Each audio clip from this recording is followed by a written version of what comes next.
Alhamdulillah, pada subuh hari ini kita bisa melanjutkan kembali daripada pembahasan kita sebelumnya berkenaan dengan surah Asy-Syura. Wa qala Allah Ta'ala fi Qur'anil Karim, "Wa ma 'indallahi khairu wa abqa." Dan apa-apa yang ada di sisi Allah Subhanahu wa Ta'ala itu jauh lebih baik dan lebih kekal. Pahala yang diberikan oleh Allah Subhanahu wa Ta'ala, ibadah dan kebaikan yang kita kerjakan itu jauh lebih baik dan lebih kekal daripada apa-apa yang ada di dalam dunia ini. Jadi di dalam ayat ini Allah Subhanahu wa Ta'ala menerangkan bahawa yang baik dan kekal di sisi Allah Subhanahu wa Ta'ala itu akan dapat dimiliki oleh seseorang apabila dia mempunyai 9 sifat pada diri. Nah, bila mana 9 sifat ini ada pada diri kita, maka kita berhak mendapatkan wa ma 'indallahi khairu wa abqa. Pertama adalah al-iman, kemudian tawakkal, wa 'ala rabbihim yatawakkalun. Kemudian ada ijtinabul khaba'ir, menjauhkan diri daripada dosa-dosa yang besar. Azmul khaiz, mampu mengendalikan amarah. Izabatullah, memperkenankan Allah Subhanahu wa Ta'ala. Iqamus salah, mendirikan salat. Infaqu rizqillah, menginfakkan rezeki yang diberikan oleh Allah Subhanahu wa Ta'ala. Intisaru nafsi ila zulmi, membalas kezaliman orang dengan perkara yang bijaksana, yang baik, yang tidak melampaui batas. Kemudian yang terakhir adalah al-musyawarah fil umur. Jadi orang yang akan mendapatkan kebaikan yang abadi dan kekal di sisi Allah Subhanahu wa Ta'ala adalah orang yang dalam dunia ini punya sifat 9 tadi. Di antaranya adalah al-musyawarah dalam berbagai hal. Allah Subhanahu wa Ta'ala di dalam Al-Quran menyampaikan tentang musyawarah ini, wasawwiruhum bil amri. Nah, ini perintah Allah kepada baginda Rasulullah sallallahu alaihi wasallam. Wahai Rasulullah, bermusyawarah kepada para sahabat dalam berbagai keadaan dan berbagai perkara. Jadi baginda Rasulullah sallallahu alaihi wasallam disuruh oleh Allah untuk bermusyawarah. Bukan baginda Rasulullah sallallahu alaihi wasallam tidak tahu mana yang baik, mana yang buruk. Bukan. Nah, tujuannya apa? Ini bertujuan hendak menyenangkan hati para sahabat. Karena para sahabat ini bila diajak Rasul bermusyawarah, senang hati mereka, bangga mereka kalau diajak baginda Rasulullah sallallahu alaihi wasallam untuk bermusyawarah. Artinya apa? Hendak menghargai para sahabat. Kemudian yang kedua, agar dijadikan ikutan bagi umat. Nah, bagi kita ini, baginda Rasulullah sallallahu alaihi wasallam saja suka bermusyawarah, apalagi kita ini sebagai umatnya mesti suka bermusyawarah. Makanya ada ungkapan para ulama bahawa manusia itu terbagi kepada 4. Yang pertama adalah manusia yang paling baik adalah orang yang paling pintar dan suka bermusyawarah. Ada orang ini tidak pintar tapi dia suka bermusyawarah. Kemudian yang ketiga, orangnya cerdik tapi tidak suka bermusyawarah.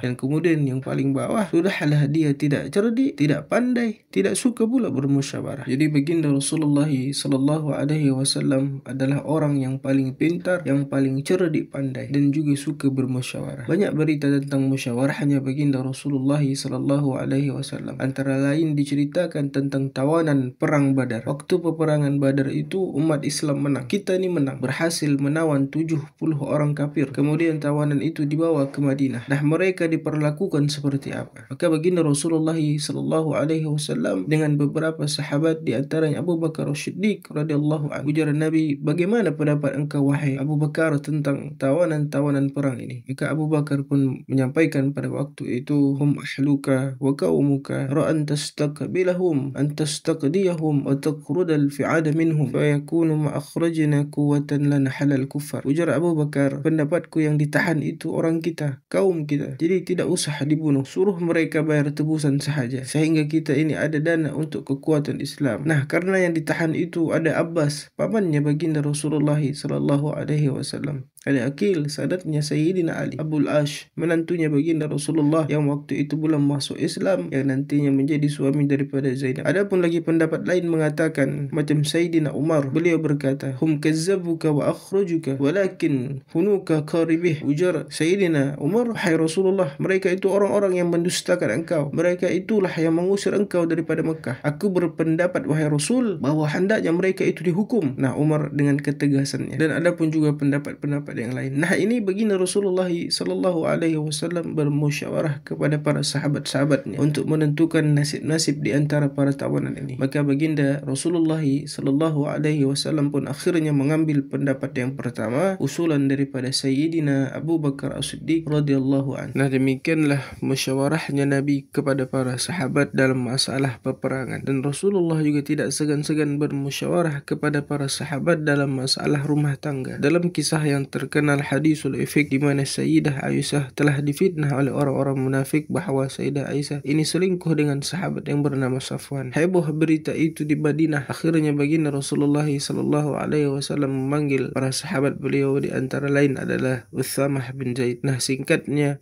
ujar Nabi, "Wahai Utsamah, bagaimana pendapat engkau tentang kabar ini?" Ujar Utsamah bin Zaid, "Ya Rasulullah, setahu saya keluarga engkau ini orang yang baik, dan Sayyidah Aisyah itu adalah orang yang baik, tidak mungkin berbuat yang demikian." Sehingga daripada hasil musyawarah tersebut itu hanyalah fitnah daripada orang-orang munafik. Qala Nabi sallallahu alaihi wasallam, "Ma nadima man istasyara la khaba man istakhara." Tidaklah menyesal orang yang bermusyawarah itu, dan tidaklah rugi orang yang melaksanakan salat istikharah. Qala Nabi sallallahu alaihi wasallam, "Idza kana umara'ukum khiyarakum wa aghniya'ukum thumara'ukum wa khala'ukum wa umuru'ukum ila nisa'ikum fabadhnul ardi khairum min zuhriha." Apabila pejabat-pejabat kamu merupakan orang-orang yang terbaik di antara kalian dari segi dunia dan akhirat, dan orang-orang kaya di antara kamu itu adalah orang pemurah di antara kalian, dan perkara-perkara kamu itu dimusyawarahkan di antara kalian, maka hidup di atas bumi lebih baik daripada mati. Manakala sebaiknya apabila pejabat-pejabat di antara kalian itu adalah orang-orang yang terburuk, terjahat di antara kamu, orang-orang kaya di antara kamu semuanya itu bakhil, dan perkara kamu diserahkan kepada perempuan, menjadikan perempuan sebagai pemimpin, fabadnul ardi khairum min zuhriha, maka lebih baik mati daripada hidup, ujar Nabi kita. Nah, perlu juga kita ketahui bersama bahwa orang yang bermusyawarah itu namanya mustasyir, dan orang yang mintai pendapat itu namanya mu'tasyir. Bahasa agamanya seperti itu. Dan perlu juga kita belajar bersama-sama apa adab-adab orang yang hendak minta pendapat itu. Yang pertama adalah orang yang hendak minta pendapat itu syaratnya pertama ikhlas, yang kedua mencari kebenaran, mencari solusi yang terbaik. Dan sedangkan orang yang memberikan pendapat atau dimintai pendapat ada adab-adabnya. Jadi jangan sesekali kita hendak meminta pendapat kepada orang yang tidak punya adab yang seperti ini. Yang pertama adalah an la yuksiya mustasyirat, yang dimintai pendapat ini tidak boleh membuka rahasia orang yang minta pendapat itu. Ada orang minta pendapat kepada kita, jangan pula kita ceritakan kepada orang lain